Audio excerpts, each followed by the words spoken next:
یک روز ناگهان و بدون هیچ هشداری یک کاپ بزرگ و شفاف به طور ناگهانی از سمت بالا به شهر چسترز میلز فرود میاد و شهر را به صورت کامل از جهان خارج میکنه.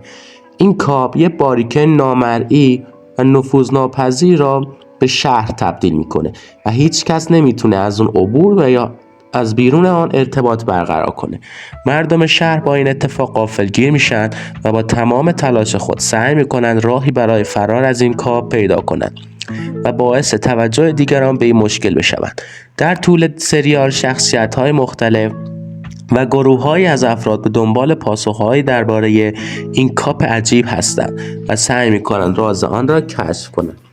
در این سریال علاوه بر معمای کاپ و تلاش مردم برای فهمیدن دلیل آن، به مسائلی مانند قدرت، رهبری، بهبود روابط انسانی و تلاش برای زنده ماندن در شرایط سخت می‌پردازد. همچنین تأثیر این کاپ بر روی روان و رفتار شخصیت‌ها را نیز به تصویر می‌کشد. اسم این سریال در کامنت اول پین شده.